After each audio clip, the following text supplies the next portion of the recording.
सिलीगुड़ी दौरे पर गृह मंत्री अमित शाह बीएसएफ की 18वीं बटालियन की चौकी का उन्होंने दौरा किया है। भारत बांग्लादेश सीमा पर सुरक्षा व्यवस्था की समीक्षा की। जुमागाज बॉर्डर आउटपोस्ट पर बीएसएफ जवानों से उन्होंने बातचीत भी की। 77.06 करोड़ रुपए की लागत की परियोजनाओं का शिलान्यास भी गृह मंत्री अमित शाह ने किया। सीमा पर बाड़ लगाने से जुड़ी सुरक्षा व्यवस्था का निरीक्षण किया। शाह ने वॉच टावर का दौरा किया, एक पौधा भी लगाया। दो तस्वीरें आप टीवी स्क्रीन पर देखिए। गृह मंत्री अमित शाह जब पहुंचे यहां पर बीएसएफ चौकी का दौरा किया, 77 करोड़ की परियोजनाओं की सौगात दी, सीमा का निरीक्षण किया, वॉच टावर से निगरानी, बाड़ लगाने के लिए तैयारी की समीक्षा की। सिलीगुड़ी दौरा बेहद महत्वपूर्ण रहा। जवानों से बातचीत भी गृह मंत्री शाह ने की और इसके अलावा 77 करोड़ की परियोजनाओं की सौगात भी यहां पर देते हुए नजर आए।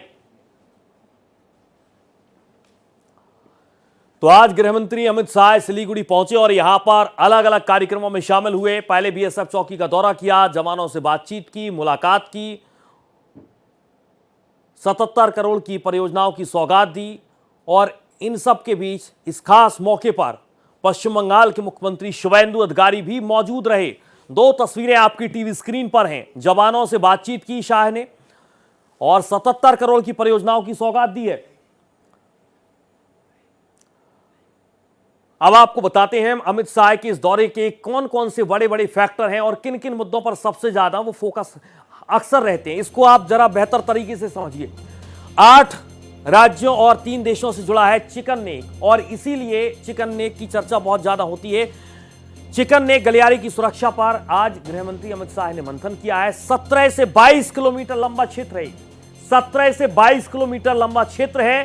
भारत के लिए बेहद संवेदनशील है क्षेत्र और इसीलिए इस पर हमेशा से नजर रहती है। पूर्वोत्तर के 8 राज्यों को भारत से जोड़ने वाला एकमात्र रास्ता है और इसीलिए यहां पर शाह की पैनी नजर रहती है।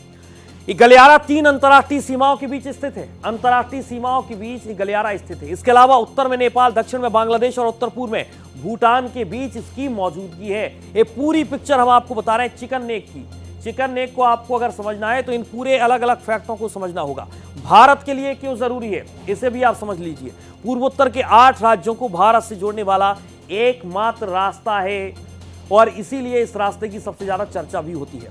सेना की रसद और सैन्य आवाजाही के लिए रणनीतिक जीवन रेखा इसे कहा जाता है। रणनीतिक तौर पर जीवन रेखा भी इसी रास्ते को कहा जाता है। इसके अलावा अगले फैक्ट पर आइए। राष्ट्रीय राजमार्ग, रेलवे नेटवर्क और महत्वपूर्ण संचार ढांचा भी इसी एरिया से गुजरता है।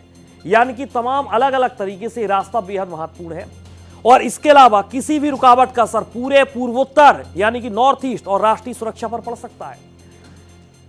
2017 के डोकलाम संकट के बाद इसका सामरिक महत्व और भी बढ़ चुका है। 2017 का डोकलाम संकट आपको याद होगा, उसके बाद इसका सामरिक महत्व इस रास्ते का और ज्यादा बढ़ चुका है। भारत के लिए अलग अलग मायनों में बेहद महत्वपूर्ण है और इसके अलावा सीमा पर बाड़ लगाने के लिए भी तैयारी की जा रही है। शुवेंदु सरकार ने ट्रांसफर जमीन की है। सीमा को मजबूत करने की दिशा में लगातार सरकार आगे बढ़ रही है। अगले फैक्ट पर आइए। बाड़ लगाने के लिए 120 एकड़ भूमि बीएसएफ को हस्तांतरित कर दी है यानी कि ट्रांसफर कर दी है। बाड़ लगाने के लिए पूरी तैयारी में है पश्चिम बंगाल की शुवेंदु सरकार। पहले यह प्रबंधन पीडब्ल्यूडी के राष्ट्रीय राजमार्ग प्रकोष्ठ के अधीन था, लेकिन अब शुवेंदु सरकार ने इस जमीन को ट्रांसफर कर दिया है।